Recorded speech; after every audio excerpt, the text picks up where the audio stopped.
Hello friend, welcome back to my channel. तो आज मैं आपके पास आई हूँ एक नया टॉपिक लेकर, क्योंकि इस कोरोना काल में बच्चे बहुत परेशान हो गए हैं। बच्चों से ज्यादा उनके पेरेंट्स परेशान हो गए हैं, क्योंकि पूरा साल भर होने को आ गया, बच्चा स्कूल नहीं गया है और पेरेंट्स बहुत दुखी हो गए हैं, क्योंकि जो उनका ऑनलाइन वर्क आ रहा है वो बच्चे को कैसे कराएं, क्योंकि बच्चा घर पर मम्मी पापा की बात नहीं मान रहा है, वो नहीं लिख रहा है स्कूल में। पता आपको, अब पता लगा होगा पेरेंट्स को कि बच्चे जब स्कूल में वर्क करके लाते थे तो मैम को कितनी परेशानी होती होगी। एक क्लास में 40-50 रेशो रहता है बच्चों का, उन सारे बच्चों को एक ही पीरियड में मैम कैसे मैनेज करती होगी, कैसे उनसे वर्क करवाती होगी।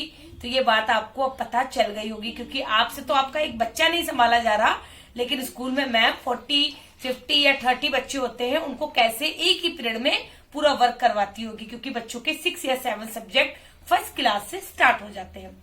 तो आज हम बात करेंगे कि उन बच्चों को क्या परेशानी हो रही है और उसका क्या उपाय है। तो मुझसे किसी ने पूछा था एक कमेंट में कि उनके पास 15 दिनों से एक बच्चा आ रहा है 2nd क्लास का, जिसे ABCD लिखना भी नहीं आ रहा है। तो सबसे पहली बात तो मैं ये कहना चाहती हूँ कि मैम आप जो भी पढ़ा रहे हैं उसको प्लीज आप परेशान मत होइए, क्योंकि आप ये देखिए, पहले तो उन पेरेंट्स से बात करिए कि जिन्होंने पूरा साल निकाल दिया, उसके बाद आपके यहाँ ट्यूशन लगवा रहे हैं। वो भी क्यों? क्योंकि अब एग्जाम आने वाले होंगे मार्च अप्रैल में। तो आप ये खुद ही सोचिए, इसमें बच्चे की कोई गलती नहीं है। अगर कुछ चीज को, किसी चीज को हम भी ना करें, हम 1 दिन या 2 दिन ना करें प्रैक्टिस चीज की, तो हम भी भूल जाते हैं। तो बच्चा है 6-7 साल का, जो पूरा साल भर उसने कुछ नहीं किया होगा, है ना, तो वो बच्चा तो भूल ही जाएगा। उसको थोड़ा सा पेशेंस के साथ आप समझाइए और धीरे धीरे आप उसको लाइन पे लाइए। आप परेशान मत होइए, ना तो उस बच्चे को ज्यादा परेशान करिए, क्योंकि ABCD का भी कोई मतलब नहीं है। भूल गया, वो बात मैं मानती हूँ आपकी कि वो बच्चा भूल गया होगा, पर इसका मतलब ये नहीं कि उसे याद नहीं है। आप उसको 1-2 बार लिखवाएंगे ना तो उसे याद आ जाएगी। आप उससे कुछ वर्ड्स लिखवा लीजिए, आप सेंटेंस लिखवा लीजिए, या आप है ना उसके स्कूल का जो वर्क आ रहा है उसी को रिवाइज कराइए, तो बच्चे को अपने आप याद आ जाएगा। कोई भी बच्चा ABCD नहीं भूल पाता है अगर उसको एक बार अच्छे से लर्न हो गई हो। बस ये है कि थोड़ी प्रैक्टिस की जरूरत है, तो आप इसके लिए परेशान मत होइए।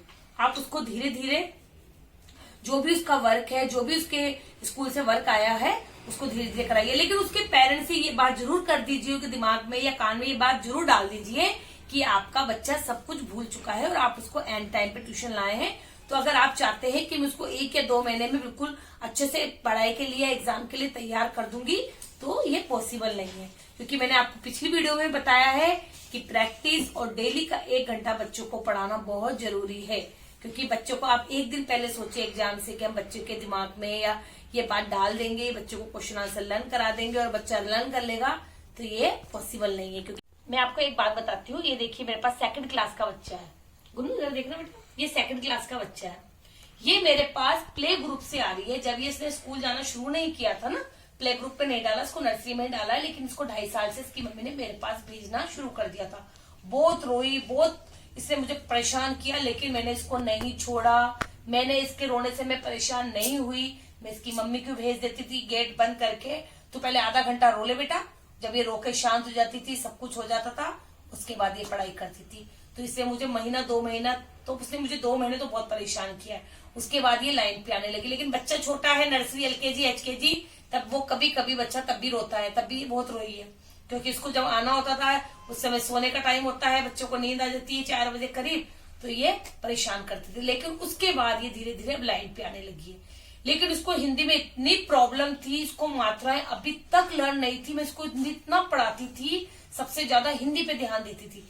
ये बच्चा जो HKG का था, इसने हिंदी कैच कर ली 2 मंथ के अंदर अंदर, पर इसकी कैच नहीं हो पा रही थी। लेकिन इस बार अब पता है क्या हुआ, मुझे टाइम मिल गया बहुत अच्छा। कोरोना में बीच में मैंने बंद करी ट्यूशन, लेकिन 2-3 महीना से भी कंटिन्यू ले रही हूँ ना, तो मैं इसको क्या करती हूँ, 1 घंटा इसका वर्क कराया, उसके बाद में डेली इसको हिंदी के कुछ शब्द दे दिए, श्रुति ले करवा लिए, शब्दों से वाक्य बनाना। तो जब वो खुद बना रही है ना वाक्य, शब्द दिए और वाक्य बनाए, तो उसको इतना इंटरेस्ट आ रहा है उस चीज में कि वो धीरे धीरे सारी मात्राएं सीख गई है, हिंदी पढ़ लेती है, हिंदी लिख लेती है।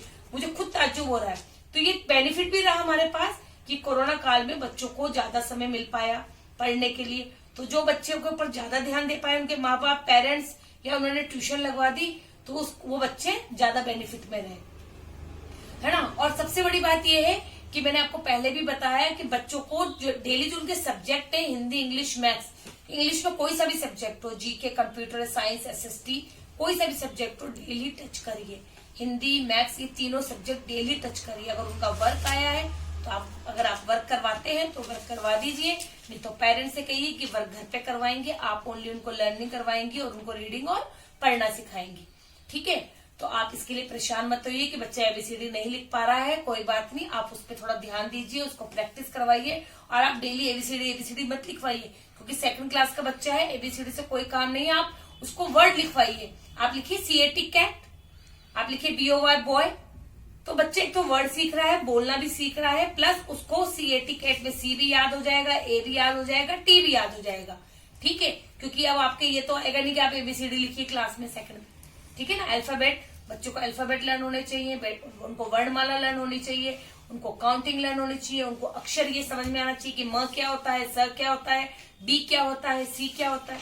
ठीक है, हमें तो उसी से मतलब है ना, बच्चों को ये सब होना चाहिए। तो आप इसके लिए बच्चों को परेशान ना करिए और ना खुद परेशान होइए। धीरे धीरे, अभी 15 दिन हुए, कोई बात नहीं, आप उसको लाइन पे लाइए धीरे धीरे। और उसके बाद जब उसके ये एग्जाम हो जाए, जब उसके आप पेरेंट्स से बात कर लें और ये एग्जाम हो जाए, उसके पास आपके पास मई जून का समय भी है। आप उसके पेरेंट्स से बोलिए कि इसको रेगुलर ट्यूशन भेजिए, तो आप उसको लाइन पे ले आएंगी और बच्चे को सब कुछ लर्न करवा देंगी। ठीक है, तो मुझे लगता है आपको इस वीडियो से आपके क्वेश्चन का जवाब मिल गया होगा। इसके अलावा मेरे पास बहुत सारे कमेंट ये भी आ रहे थे कि मैम मैं ट्यूशन कैसे स्टार्ट करूं, तो इसके लिए मैंने पिछली वीडियो में आपको बताया था कि ये ना आप ट्यूशन कैसे स्टार्ट करें, तो आप उसको देखिए। अगर आपको नहीं समझ में आता है तो मैं आपको उसके ऊपर भी वीडियो बना के दूंगी। Okay then, thank you, bye.